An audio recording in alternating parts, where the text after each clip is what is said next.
Kisah iblis diturunkan dari surga gara-gara tidak mau bersujud kepada Nabi Adam. Allah Subhanahu wa Ta'ala menciptakan semua makhluk untuk beribadah dan menjalankan segala perintahnya. Maka berbahagialah apabila kita senantiasa mengerjakan apa yang diperintahkan oleh Allah Subhanahu wa Ta'ala tersebut. Sebab nanti ada balasan berupa surga yang menanti di alam akhirat kelak. Namun sebaliknya, celakalah bagi mereka yang menuruti nafsu duniawi dan terjerumus dalam lembah kemaksiatan, sebab orang-orang ini akan dilemparkan ke dalam panasnya api neraka, sama halnya yang pernah terjadi kepada salah satu makhluk ciptaan Allah Subhanahu wa Ta'ala. Pada masa itu, nama iblis adalah Azazil. Ia merupakan salah satu malaikat yang dikenal oleh penduduk surga karena doanya selalu dikabulkan oleh Allah Subhanahu wa Ta'ala. Azazil memiliki wajah yang rupawan lagi cemerlang, memiliki 4 sayap, juga mempunyai banyak ilmu, menjadi pemimpin para malaikat, memiliki beberapa tempat di langit, serta dapat mendengarkan berita rahasia dari Allah Subhanahu wa Ta'ala. Hal ini membuat para malaikat kagum terhadap dirinya. Akan tetapi semua itu berubah tatkala Allah Subhanahu wa Ta'ala berfirman. Dan ketika Tuhanmu berfirman kepada para malaikat, sesungguhnya aku hendak menciptakan seorang khalifah di bumi.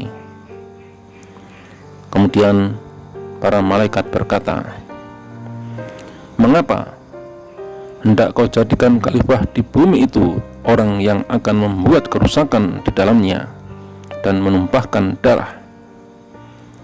Padahal kami senantiasa bertasbih dengan memujimu dan mensucikanmu. Kemudian Tuhan menjawab, sesungguhnya aku mengetahui apa yang tidak kalian ketahui. Disebutkan di dalam Al-Quran surat Al-Baqarah ayat 30. Lantas Allah Subhanahu wa Ta'ala menciptakan manusia pertama yang diberi nama Adam. Setelah itu Allah Subhanahu wa Ta'ala juga memperagakan kelebihan keistimewaan yang dimiliki oleh Adam. Hal ini membuat malaikat mengakui kelebihannya atas mereka. Kemudian Allah Subhanahu wa Ta'ala menyuruh para malaikat untuk bersujud kepada Adam sebagai wujud kepatuhan dan pengakuan atas kebesaran Allah Subhanahu wa Ta'ala. Ketika itu semua malaikat bersujud kepada Adam kecuali Az-Zazil. Allah Subhanahu wa Ta'ala berfirman, apakah yang menghalangimu untuk bersujud kepada Adam di waktu aku menyuruhmu? Maka iblis menjawab, saya lebih baik daripadanya. Engkau ciptakan saya dari api, sedang dia engkau ciptakan dari tanah. Mendengar jawaban Az-Zazil tersebut, Allah Subhanahu wa Ta'ala kemudian berfirman, turunlah engkau dari surga karena kamu tidak sepatutnya menyombongkan diri di dalamnya. Maka keluarlah, sesungguhnya kamu termasuk orang-orang yang hina. Kemudian iblis menjawab, beri tangguhlah saya sampai waktu mereka dibangkitkan.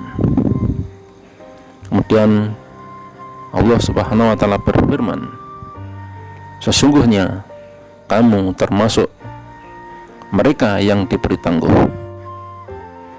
Kemudian iblis menjawab, karena engkau telah menghukum saya tersesat, saya benar-benar akan menghalang-halangi mereka dari jalan engkau yang lurus.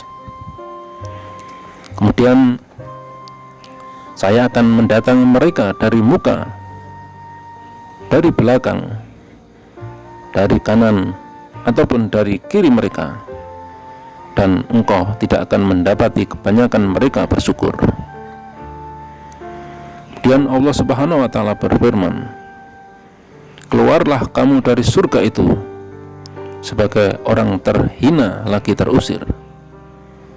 Sesungguhnya barang siapa di antara mereka mengikuti kamu, benar-benar aku akan mengisi neraka jahanam dengan kamu semuanya. Karena ketidakpatuhannya terhadap perintah Allah Subhanahu wa Ta'ala tersebut, maka Allah Subhanahu wa Ta'ala tidak lagi memanggil makhluk tersebut dengan sebutan Azazil, akan tetapi ia dipanggil dengan nama iblis, yang artinya putus asa, sebab ia sudah berputus asa dari rahmat Allah Subhanahu wa Ta'ala. Tidak cukup sampai di situ, iblis yang mulanya memiliki wajah yang rupawan dan cemerlang hingga mengubah wajah iblis ke dalam bentuk yang seburuk-buruknya rupa, Allah Subhanahu wa Ta'ala juga mengubah kepalanya seperti kepala unta, dadanya seperti daging yang menonjol di atas punggung, wajah yang ada di antara dada dan kepala itu seperti wajah kera. Kedua matanya terbelah pada sepanjang permukaan wajahnya. Lubang hidungnya terbuka seperti cerak tukang bekam. Kedua bibirnya seperti bibir lembu. Taringnya keluar seperti taring babi hutan, dan janggutnya terdapat sebanyak 7 helai. Itulah kisah makhluk ciptaan Allah yang diturunkan dari langit ke-7. Ia adalah iblis laknatullah yang sombong dan angkuh, tidak mau bersujud kepada Nabi Adam. Kesombongannya tersebut membuat iblis akhirnya diturunkan dari surganya Allah Subhanahu wa Ta'ala dan dikutuk menjadi penghuni neraka di alam akhirat kelak.